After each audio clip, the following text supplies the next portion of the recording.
Rex Matthews and the Town of Death by Hayden Hansen. Chapter 1. The Power Hold Door.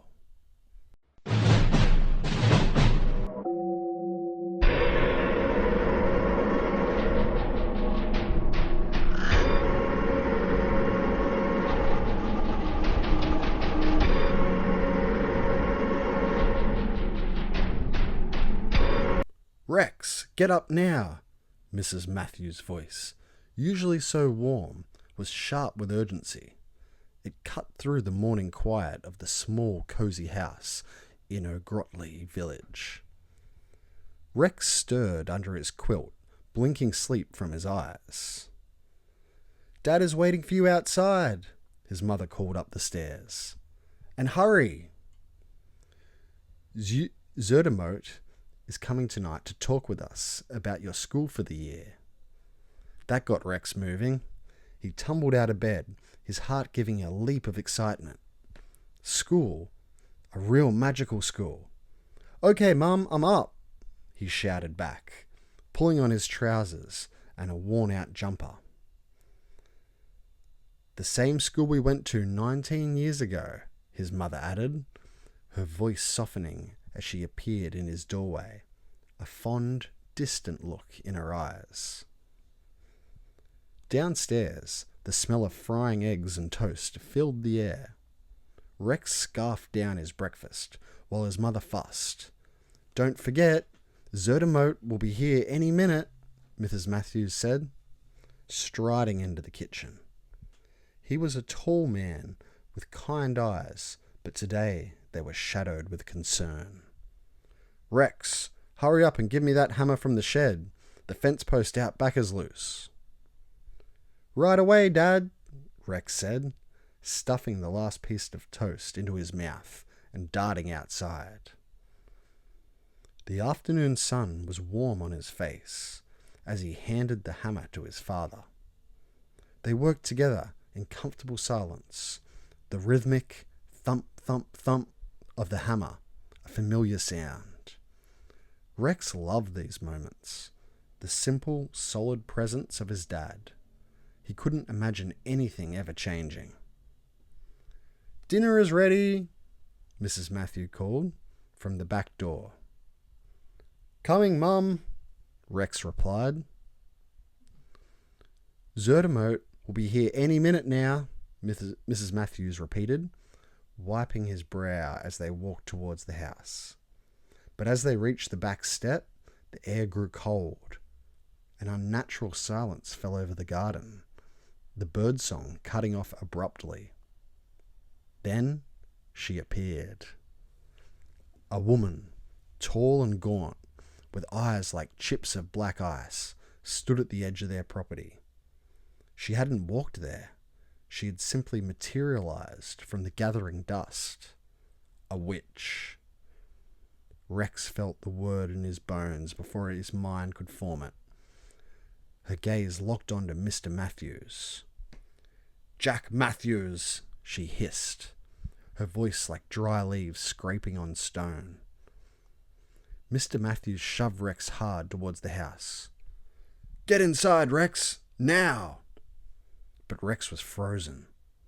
He saw the witch raise a bony hand. A jet of green light, brighter and more terrible than any lightning, erupted from her fingertips. It struck his father square in the chest.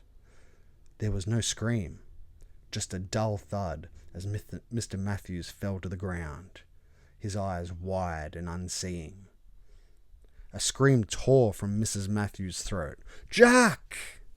Rex didn't think. He turned on and ran, his feet pounding on the wooden floors, up the stairs and into the bedroom. He slammed the door and scrambled under his bed, squeezing his eyes shut, trying to block out the world. He heard another scream from downstairs. Then, a chilling silence that was worse than any noise. He didn't know how long he hid. An hour? Maybe more, as the house grew dark and cold. Finally, a desperate need to know what had happened forced him to move. Trembling, he crept out of his room and down the stairs. The scene in the hallway by the back door would be seared into his memory forever. His mother lay curled beside his father, her hand outstretched towards his, both of them still and pale in the moonlight, streaming through an open door. Rex sank to his knees beside them, the sobs finally racking his small body. He didn't hear the front door open, or the hurried footsteps. "Jack? Eleanor?" A deep, familiar voice called out. It was Zuertmote, the tall, bearded man, with a face usually full of laughter, stood frozen in the hallway entrance, his own face ashen as he took in the horrific scene. His eyes, wide with shock and grief, then fell upon the 9-year-old boy crying over his mother's body. With a groan of anguish, Zuertmote rushed forward. He didn't speak. He simply gathered Rex into his strong arms, holding him tight as the boy's world shattered. The next day was a blur of grim activity. Zuertmote handled everything with a quiet, grim efficiency. O'Grotley village was no longer safe. That evening, Zuertmote took Rex's small suitcase and led him away from the only home he had ever known. They travelled through means Rex didn't understand, landscapes blurring until they arrived at a hidden entrance between two leaning, moss-covered buildings. A sign, shimmering with faint light, read, "Firebethe Ally." "This is a safe place for you, Rex Matthews," Zuertmote said, his voice low. "You will meet the Flame family. They are good people." Firebethe Ally was unlike anything Rex had ever seen. The streets twisted and turned, lit by floating orbs of light. Creatures of all kinds walked the cobblestones. Pale, elegant vampires, beings with faintly glowing skin who must be angels, hulking figures with sharp eyes that hinted at werewolves, and others who flickered in and out of sight. Ghosts. Rex, a human, felt terribly exposed. "Half of Firebethe Ally hates humankind," Zuertmote explained gently, seeing Rex's fear. "Their families were killed by humans long ago, but the other half, like the Flames, know that goodness is not bound by species. They will protect you." The Flame family lived in a cozy, chaotic house that seemed to be carved into the trunk of a gigantic ancient tree. Mr. and Mrs. Flame welcomed him with sad smiles and too much food. Their son Zach, who was the same age as Rex, eyed him with curiosity rather than suspicion.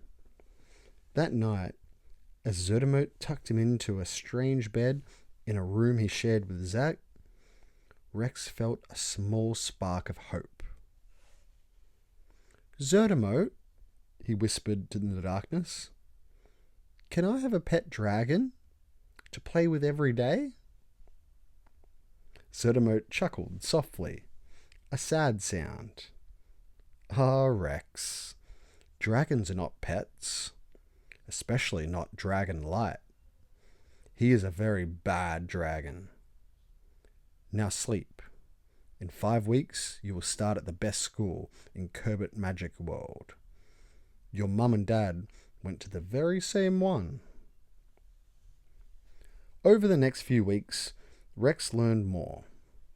The school had 5 houses: Zuertmote, Kundan, Vanlone, Quartorp, and Matt Bayer.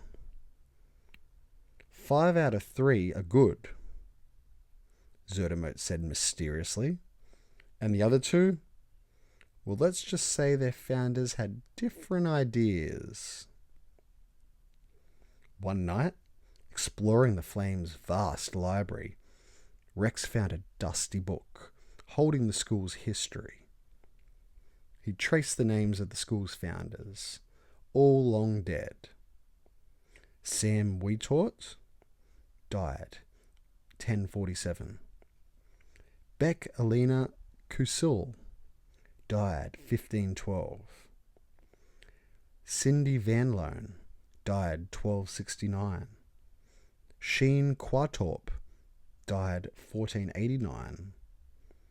Jill Matbyer died 1856. Another name was inscribed below, as if added later. Zach Zuertmote died 1678.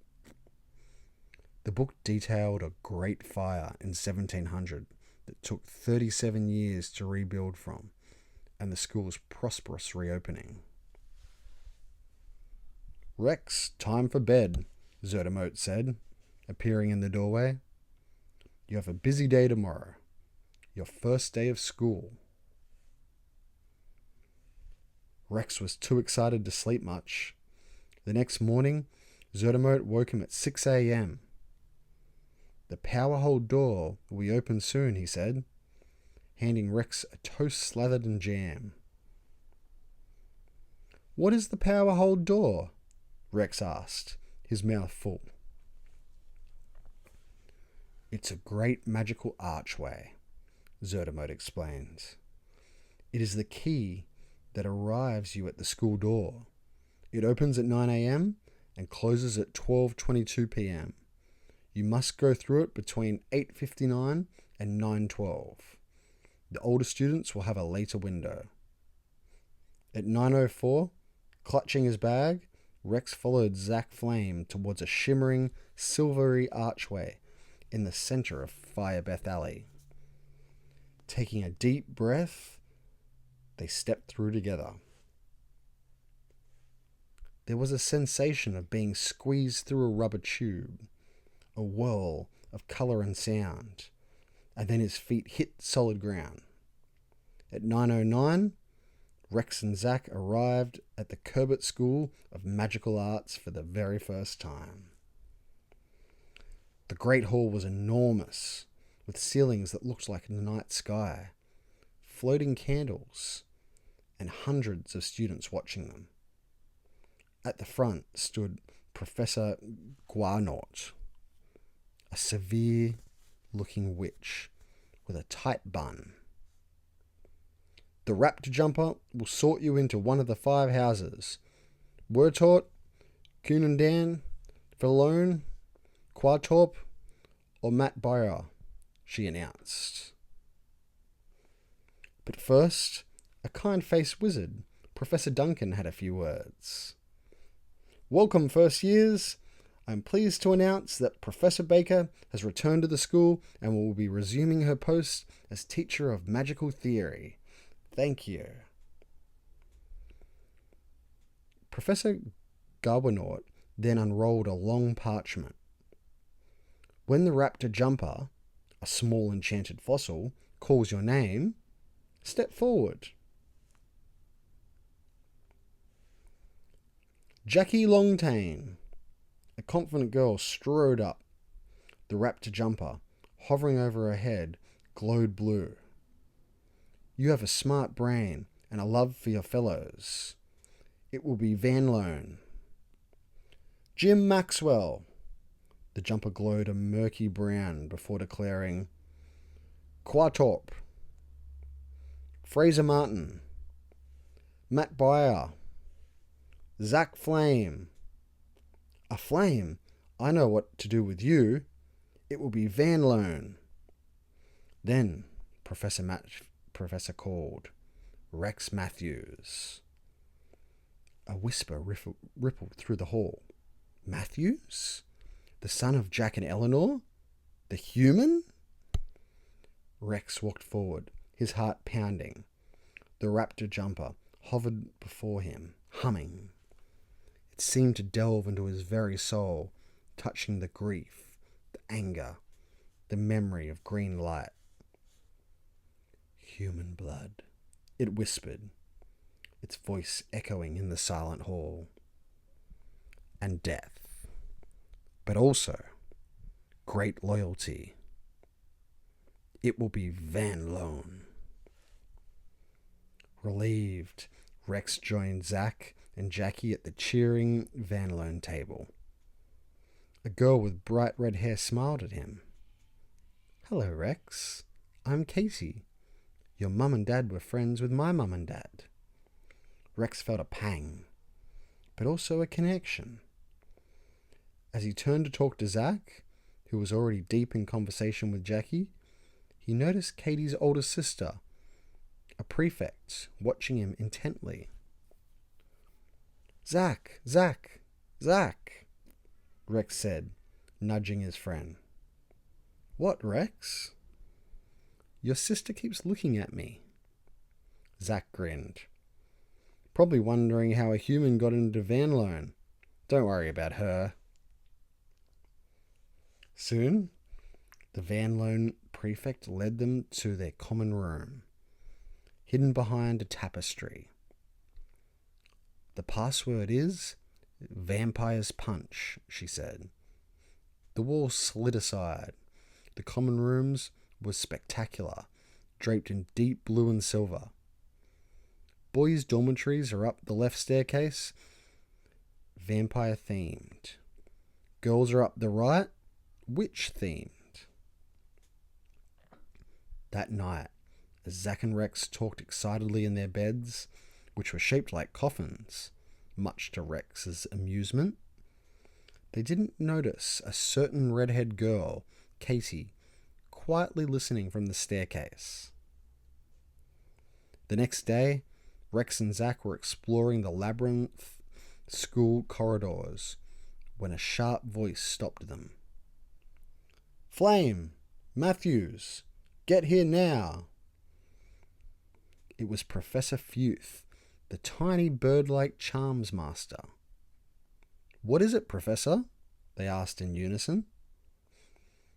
The Wick War Cup announcements are in 1 hour. Don't be late, he chirped before bustling away. As they turned to go, they nearly bumped into Jackie Longtain and her friends, who were crowded around a boy named Crash Divanova, who was holding a copy of the Kebert Chronicle. Town of Death in the newspaper again, Crash said, his voice grim. Jackie leaned in. What does it say, Crash? Rex's blood ran cold. Town of Death. The words felt heavy, evil. He pulled Zach aside. Zach, Domage knows about everything. Maybe he can tell us more about this town of death. Domage was the ancient, grumpy castle caretaker. They found him polishing a suit of armor. Hello, Domage, they said together. The old man grunted. What do you two want? We want to know about the town of death, Rex said boldly. Dermage's eyes narrowed. The town of death? That's no topic for young boys. It's an evil place, a blight. Every year, they say, 200 magical folk and humans die there, taken by the Grim himself. He shuddered. Now be off with you. As they hurried away, a voice called out from a shadowy alcove. Who's that? It was Jim Mixwell. The boys sorted into Quatop. He was watching them with a sly, unreadable expression. No one, Rex said quickly, pulling Zach along. Come on, it's time to get back into the common room before we get into trouble. But as they walked, Rex couldn't shake the feeling of that town of death was now inextricably linked to his own story, a dark mystery waiting to be solved. And the look in Jim Mixwell's eyes suggested he wasn't the only one who thought so. It's Hanako here again. I hope you all enjoyed it. If you liked the video, don't forget to subscribe and hit the notification bell so you don't miss any of our upcoming videos. And feel free to share this video with anyone who might enjoy it too. Thanks again, and I'll catch you in the next video.